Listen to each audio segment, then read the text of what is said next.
3 kali bertemu Vietnam, 3 kali menang, 1-0, 1-0, 3-0. Itu catatan timnas Indonesia di bawah Shin Tae-yong. Malam ini, catatan itu ditutup dengan angka yang berbeda, 0-3, di kandang sendiri, di depan puluhan ribu mata yang datang untuk merayakan, bukan berduka. Selamat datang kembali di Revolusi Timnas Indonesia. Sebelum kita bedah malam ini, satu pertanyaan buat kamu di kolom komentar. Apakah kekalahan telak dari Vietnam ini murni soal taktik John Herdman, atau ini soal sesuatu yang lebih dalam, perbedaan filosofi yang belum sepenuhnya menyatu dengan skuad Garuda? Tulis jawabanmu.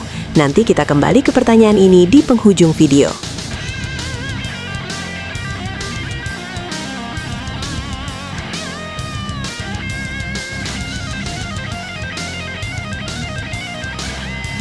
Ada satu pintu yang di era Shin Tae-yong selalu terbuka untuk Garuda setiap kali berhadapan dengan Vietnam.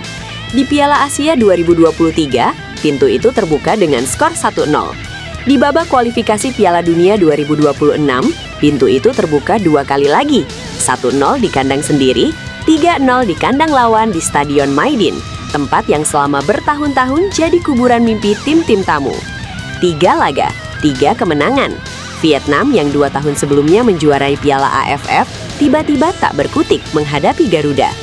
Menurut catatan yang beredar, sejak Piala AFF pertama kali digelar pada tahun 1996, Indonesia dan Vietnam sudah bertemu 13 kali. Dan dari 13 pertemuan itu, Indonesia disebut-sebut hanya menang 3 kali sepanjang sejarah. Jika catatan ini akurat, maka 3 kemenangan beruntun di era Shin Tae-yong itu bukan sekadar hasil bagus. Itu adalah anomali sejarah.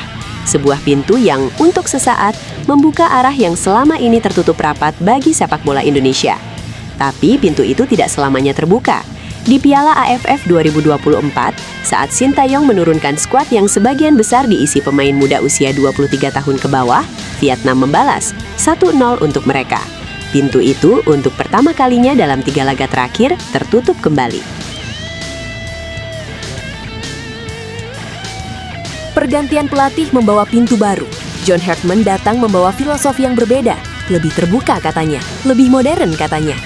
Sebelum melangkah ke Piala AFF 2026, catatan awal Herdman terlihat menjanjikan. Menang 4-0 atas Saint Kitts and Nevis, menang 3-0 atas Oman, menang 1-0 atas Mozambik.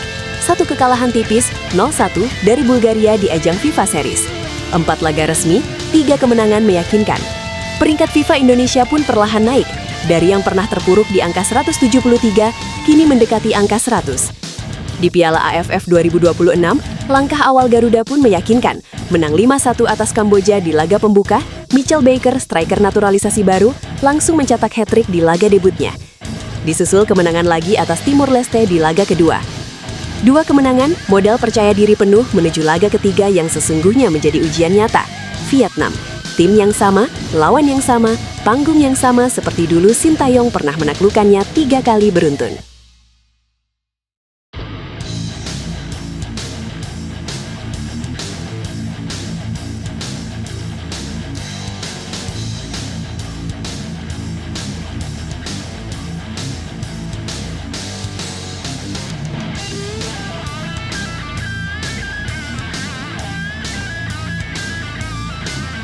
Senin malam, 3 Agustus 2026, Stadion Pakansari, Cibinong. Menit ke-6, mimpi buruk dimulai. Nguyen Van Vie menerima umpan terobosan, berhadapan 1 lawan 1 dengan Nadeo Argawinata dan tanpa ampun menjebol gawang Garuda. 0-1. Menit ke-15, 9 menit berselang, Vietnam kembali menusuk. Nguyen Hai Long bergerak bebas di sisi kiri pertahanan Indonesia, melepaskan tembakan keras ke tiang dekat yang tak mampu dihentikan Nadeo. 0-2. Baru 9 menit babak pertama berjalan, dan Garuda sudah tertinggal 2 gol di kandang sendiri. Babak kedua, Herdman mencoba mengubah arah permainan. Menit 64, 3 pemain masuk sekaligus. Beckham Putra, Tim Gepens, Jens Raven, membawa tenaga segar ke lini depan. Sempat ada peluang, sempat ada tekanan. Tom Haye, Shane Patinama, Mitchell Baker, semua mencoba mencari celah. Tapi celah itu tak pernah benar-benar terbuka. Menit ke-71, Nguyen Svensson, setelah percobaan pertamanya digagalkan Nadeo, mendapat kesempatan kedua, dan kali ini ia tak menyia-nyiakannya. 0-3. Skor itu bertahan hingga peluit panjang. Indonesia pulang dengan kekalahan telak di kandang sendiri. Kompas menyebutnya sebagai kekalahan terbesar John Hartman sepanjang masa jabatannya bersama Garuda.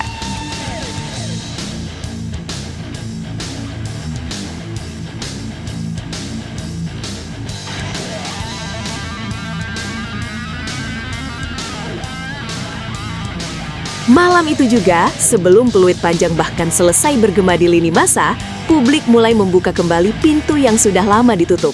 Nama Shin Tae-yong kembali ramai dibicarakan, bukan sebagai nostalgia semata, tapi sebagai perbandingan yang menyakitkan. 3 kemenangan beruntun atas lawan yang sama versus kekalahan telak yang disebut sebagai yang terburuk sepanjang era pelatih baru. Ini bukan cuma soal rindu masa lalu, ini soal ekspektasi yang belum terjawab. Publik melihat rekam jejak, membandingkannya, dan bertanya, apakah filosofi baru ini benar-benar lebih baik atau baru sekedar berbeda? Menariknya, Shin Tae-yong sendiri dalam sebuah konferensi pers beberapa hari sebelum laga ini sempat menyampaikan harapannya sendiri untuk timnas Indonesia meraih hasil terbaik di Piala AFF kali ini. Ia sudah tak lagi menukangi Garuda, tapi doanya masih ada. Ironisnya, doa itu belum terjawab di laga paling krusial sejauh ini. Tapi cerita ini belum selesai. Kekalahan ini menyakitkan, tapi bukan akhir jalan. Indonesia kini berada di peringkat 3 grup A dengan 6 poin, 1 poin di bawah Vietnam dan Singapura yang sama-sama mengoleksi 7 poin. 7 Agustus nanti, di Jalan Besar Stadium, Garuda akan menghadapi Singapura dalam laga yang menentukan segalanya. Menang dan asa ke semifinal masih terbuka. Kalah atau bahkan imbang tanpa hasil yang cukup, dan perjalanan Piala AFF 2026 bisa berakhir lebih cepat dari yang dibayangkan siapapun. Perbandingan antara era Shin Tae-yong dan era John Hartman akan selalu ada. Itu wajar, itu manusiawi. Tapi analisis yang jujur bukan cuma soal membandingkan angka masa lalu dengan luka hari ini. Analisis yang jujur juga harus mengakui bahwa setiap pelatih mewarisi skuad yang berbeda, tantangan yang berbeda, dan tekanan yang berbeda pula. Yang pasti, satu pintu baru akan terbuka dalam beberapa hari ke depan. Dan bagaimana Garuda melangkah melewatinya, itu yang akan benar-benar menentukan apakah era Hartman ini layak dibandingkan dengan 3 kemenangan gemilang yang pernah ditorehkan pendahulunya.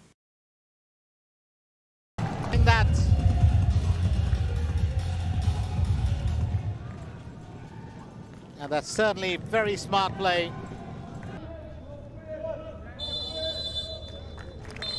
So there we go. Full time at the Chonburi Stadium as Indonesia will continue.